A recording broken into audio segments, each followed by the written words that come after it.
అదే RTV app వార్తల్ని క్షణాల్లో చదివే అవకాశం ఉంటుంది. ఒక న్యూస్ పేపర్, ఒక టెలివిజన్ ఛానల్ మీ చేతుల్లో ఎప్పుడు ఉంటాయి. ఇవాళ మనకు దేవుని దేవాల కాంగ్రెస్ పార్టీ అధిష్టానం మనం అందరూ కూడా ఆశపడుతున్నాం. డెఫినెట్ గా కాంగ్రెస్ పార్టీ అధిష్టానం రగణకు అవకాశం ఇవ్వాలి, ఇస్తుందని మనస్ఫూర్తిగా మనం అందరూ కూడా ఆశిస్తున్నాం.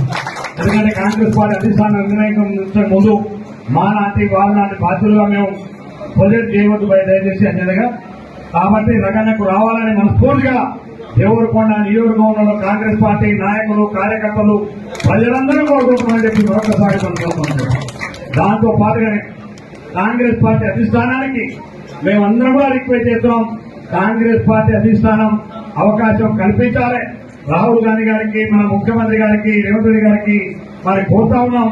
ఇన్ని అవకాశాలు వచ్చి వెనకంటే ముందు నేను చాలా మంది అందుకే మాకు అప్పుడు కూడా అనిపిస్తుంది. ఆయనతో ఉండేటువంటి అనేక మంది వాళ్ళ అన్ని పదవులకు వచ్చినారు. మా రగణ ఒక్కడే ఓపికతో ఉండడం వల్ల ఇక్కడ వరకు ఇంకా ఓపికతో ఉన్నాం. ఇప్పుడు కూడా చెప్తాను, నాతో పాటు నాకు వచ్చినా ఇంకెవరికి వచ్చినా కాంగ్రెస్ పార్టీని గెలిపియాలని గొప్ప కమిట్మెంట్ ఉన్నటువంటి నాయకులుగా చూసుకోవాలని చెప్పి మరొకసారి మీకు ఈ సందర్భంగా మనం చెప్తున్నాం. అందుకనే కాంగ్రెస్ పార్టీ అధిష్టాన నిర్ణయాన్ని మనం అందరం కూడా చేతపుచ్చుకొని కాంగ్రెస్ పార్టీ బహుశా ఈ వారంలోనే మరి సీఎం నుంచి మీటింగ్ అయిపోతుంది. మరి ప్రకటన కూడా కాంగ్రెస్ పార్టీ అభ్యర్థుల యొక్క ప్రకటన కూడా రావచ్చు. వచ్చిన తెల్లారి నుంచి మన కార్యక్రమాన్ని మొదలు పెడతామని చెప్పి మరొకసారి మీకు ఈ సందర్భంగా మనం చేస్తా ఉన్నాం. ఇవాళ మీకు అందరికీ తెలుసు, కాంగ్రెస్ పార్టీ కార్యకర్తలు పడ్డటువంటి శ్రమ మీకు అందరికీ ఒక విషయం చెప్తాను. చాలా మంది ఇప్పుడు నేనున్నటువంటి పరిస్థితుల్లో, నేనే కాదు సెక్రటరీ పోయిన అదే పరిస్థితి, ముఖ్యమంత్రి గారు మీరు ఏమనుకుంటే ఎమ్మెల్యే గారు ముఖ్యమంత్రి డైరెక్ట్ పోతాయి. వారికి తెలిసి ఇప్పుడు మా బాధ లేదు, మా కష్టాలేదు. మేము సెక్రటరీ పోతే ఇప్పుడు రేవంత్ మొత్తం 3 నెలలు మేము 2 సార్లు జనంలో జాతర 2 సార్లు ఎదురు వస్తే అసెంబ్లీలో కలిసాం మామూలుగా. కానీ ఒక నాయకునికి అక్కడ పోయినప్పుడు గంట తరబడి ఒక మంత్రిని కలవడానికి ఆయన మీటింగ్ లో ఉంటే గంట తరబడి దాంతో పాటు వచ్చిన వాళ్ళందరూ చూసినాం. అంటే అక్కడ పరిస్థితి వారి మనం దాంట్లో అర్థం చేసుకోవాలి. కార్యకర్త నాయకులు మీకు నిన్నటి కూడా ఉన్నటువంటి బాధ్యతగా మీకున్నంత సమయాన్ని ఇప్పుడు అంత కేటాయించలేదు, మీకు కేటాయించలేక నేను కాదు. కానీ అక్కడ ఉన్న పబ్లిక్ రిప్రజెంటేటివ్స్ మీరు వచ్చేటువంటి దయచేసి మేము ఇప్పుడు కూడా చెప్తున్నాం, ఏదైనా నాకు కాంగ్రెస్ పార్టీ కార్యకర్తల తర్వాతనే అది నాకు ఇంకా ఉంటుంది. మీరు కలవకపోతే, మీరు మాట్లాడకపోతే, లేదు ఏ కారణం చేతుల్లో మిమ్మల్ని ఎక్కడ కూడా మర్చిపోతాడన్నటువంటి విషయాన్ని మాత్రం దయచేసి మీ మైండ్ లో కూడా రానివ్వద్దని చెప్పి కూడా ఈ సందర్భంగా కాంగ్రెస్ పార్టీ ప్రభుత్వాన్ని 5-6 మాసాల్లో పడిపోతున్న మాట మాట్లాడిన కేసీఆర్ నీలాంటి నీకు తగదు. నిజంగా నీకు నీ కుటుంబానికి పిచ్చులు వేసినాయి, పదవులు పోయినాయి.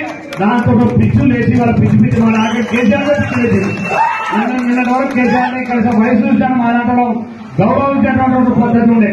కానీ నువ్వు నిన్న మాట్లాడే విధానానికి ఇవాళ కేసీఆర్ లాంటి పిచ్చి వేసి మాట్లాడుతున్న సందర్భం ఇది.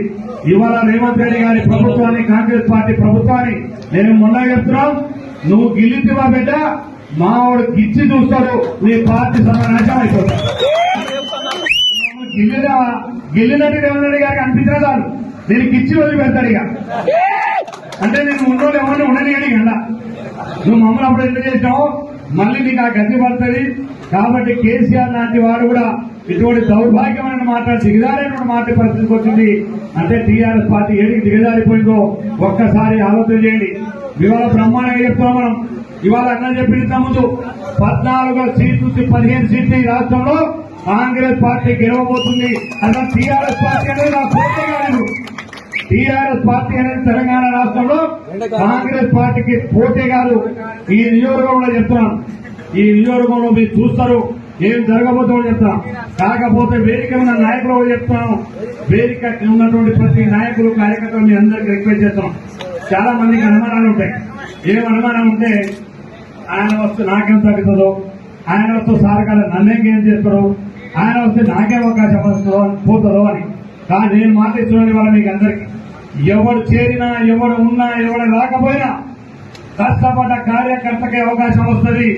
ఎవరు చేరినా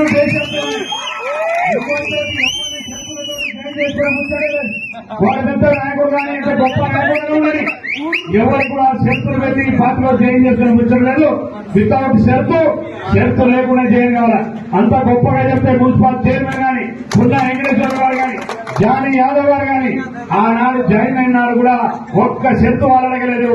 నేను ఒక్క షరతు కూడా వాళ్ళకి విధించలేదు. షరతుతోటి కార్యక్రమాలు చేసేది ముచ్చలేదు. అందుకే ముందు చెప్తున్నా, ఎవరు వచ్చినా ఎవరు వచ్చినా కాంగ్రెస్ పార్టీ కార్యకర్తగా బాధ్యతగా కష్టపడకు మీ అవకాశం వచ్చిన మీకు ఇచ్చిన తర్వాతనే ఎవరైనా. మరిన్ని వీడియోస్ కోసం ఛానల్ ని సబ్స్క్రైబ్ చేయండి. లేటెస్ట్ అప్డేట్స్ కోసం వాట్సాప్ ఛానల్ ని ఫాలో చేయండి. అండ్ లింక్ డిస్క్రిప్షన్ లో ఉంది.